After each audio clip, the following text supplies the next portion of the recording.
child dies? Denial. Denial. And they deny it by saying, I can't believe it.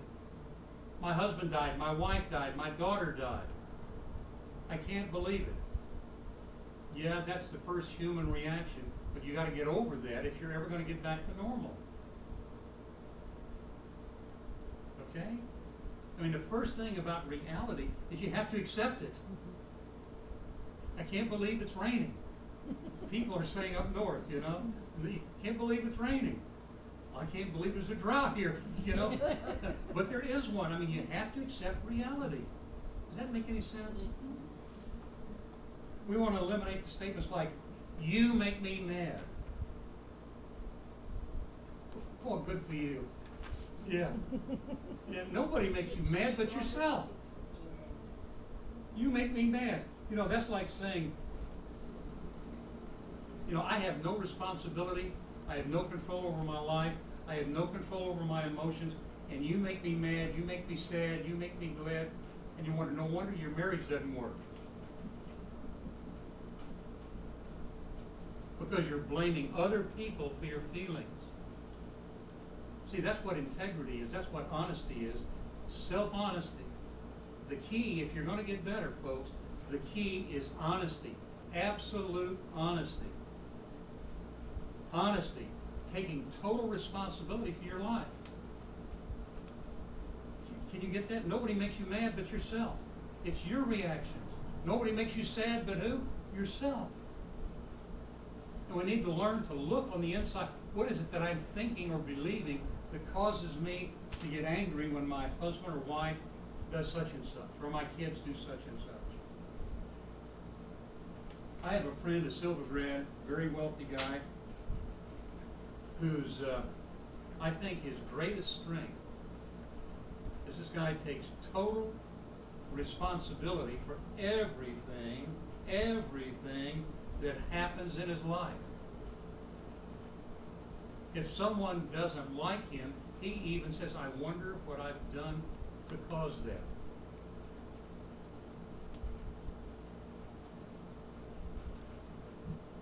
I don't know how long you've lived in Corpus, but a number of years ago, the newspaper was filled with stories about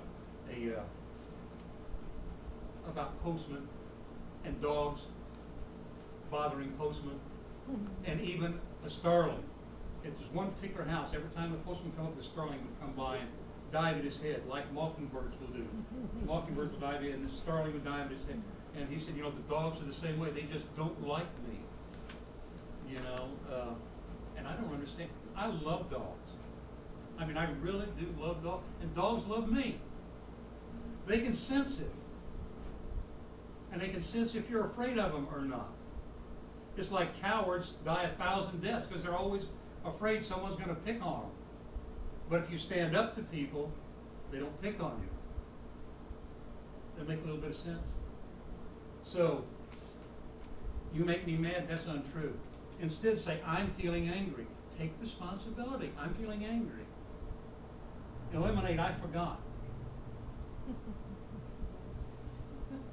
You know, and at 74, instead of blaming senior moments, you know, well, we just start saying, well, it slipped my mind, but it's coming back. And you know, it's interesting, if you will do that, like if the name slips your mind, boy, they are slipping my mind more now than ever before. But by saying, it slipped my mind, but it's coming back, it's amazing how quickly they come back. Sometimes it's within seconds, sometimes a number of seconds, sometimes a minute, sometimes an hour, sometimes I wake up in the middle of the night, oh yeah, Frank Jones, you know. Sometimes it takes that long, but you're giving yourself a command. I say it's misfiled. There you go. That's good. I misfiled it, but I'm going to find it. You know, one of the things I learned from my wife, and we're talking about mental attitudes here. In our home, we say, my wife, Anna, is like a genius at finding things. She can find anything. Anything. I mean, she is just so awesome at it. And finally, after years, said, honey, could you help me find this? Could you help me find that? And she finally said, I heard her say, She said, she never says it's lost. She never, ever, ever says it's lost. She always says, oh, it's just misplaced. It's just misplaced, but I'm going to find it. And she finds it. Always she finds it. Okay? And it took me, I can tell you how long. I'm still learning it, but I'm a lot better than I used to be. When I would misplace paperwork, especially that's what I would misplace, paperwork. And I just said, it's got to be here. I know it's got to be here someplace, darn it. And I found it because I believe different. Do you understand the difference? It's your mindset, your perceptions. Instead of saying, like, you know, sometimes we might, if you want to have a guilt complex, just keep saying, I wish I hadn't. I mean, you notice if you say, I wish I hadn't, how does that make you feel? Guilty. And so instead, replace it with next time I'll be patient. Next time I'll be understanding. Next time I'll think twice. Instead of saying, I can't believe it, instead say, it's amazing, it's fantastic. Instead of saying, you make me sick, see, that's blaming someone else, just say, I'm feeling so-and-so. Instead of, I've got a problem, there's an opportunity. Now, that's a big one. Gosh, I'm trying to think of some of the names of some of the teachers who really hone in on this one. When we can think of, who was it?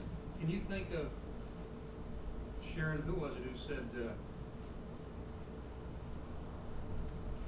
in every problem is a seed of equal and greater benefit. Oh, I know the saying, but I don't know who said it. In every problem, there's a seed of equal and greater benefit. You know, problems make us stronger. And a problem is an opportunity looking for a solution. And if we get stuck in, oh, I've got a problem, why, you can't ever fix it. But there's an opportunity to learn something. Okay? I had an old friend who was an absolute genius with his hands. This old guy was a silver grad, his family was silver grads. He wasn't very educated, but the guy was an absolute genius with his hands. He could fix anything, he could make anything in any field. Any field. I mean, it's just a genius with his hands. And I'd go over to see him, and especially as he got older, because I liked him a lot. He was a wonderful, wonderful man.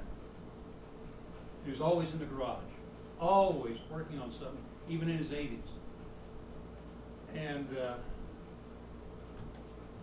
we didn't have a lot in common. We just liked each other. Didn't have a lot to talk about. There's the things I'm interested in, he wasn't interested in or didn't understand. But I was always pretty much interested in what he could do with his hands. And so the conversation was lagging, so to kind of get it going again, I started telling him about some really dumb mistakes I had made years ago trying to repair a car of mine. And I thought it was funny. I mean, I really had done some dumb things, mechanically especially. And so I told him this story of some of this dumb stunt I pulled, and the mistake I made, and I just so frustrated, I lay down in the backyard and was praying for help. And he didn't laugh at any of it. And he said, well, what happened? And I said, well, I called somebody, a mechanic, to come over to the house and repair the car. I said, okay. He said, did you watch him and learn anything? I said, no. He said, now that was dumb as hell. He said, you had an opportunity to learn. He said, John, why do you think I can do so many things with my hands? He said, it's because I've made every mistake there is to be made. But I never quit. I never give up. I always hang in there. I keep trying. That's how I learn. So there's nothing wrong with making, so I learned two things from him. One, it's okay to make a mistake. And I'm ashamed to admit how old I was before I began learning that. It's okay to make mistakes. It's better to learn. It's better to learn. We want to give up don't, replace it with do. Give up I'll try. You know, like I'm trying to stand up. What if you asked someone, said, hey, why don't you meet me tomorrow, we'll go to lunch? He said, well, what time is it? 12 o'clock. I said, well, I'll try to be there. Well, don't hold your breath. What time are you going to be there? You're going to be there or not? You're going to be there at 12 or not? You know? Don't try. First is going to try. I don't want him around. I want somebody who's going to do it. I'll try to do it. Please, would you like to have more material things in your life? If you would, don't say, I can't afford it, ever. Quit saying, I can't afford it. That's programming yourself as though you're already in poverty. You could say instead, well, I'll get that later. An example of somebody who really applied this far better than I ever had. Our daughter Patty took the Silva training when she was 9. And one day she came in the house playing outside, from playing with her brothers, and she'd fallen and scraped her knee, and it was, you know, a little abrased and a little bloody. And I said, oh, poor Patty. And she says, cancel, cancel, Daddy. Rich Patty. And she continued with that. See, that's a terribly negative statement. Poor little so-and-so. Poor little Janie. Poor little Johnny. Poor little Mary. Why are we wishing them into poverty? Patty has always said,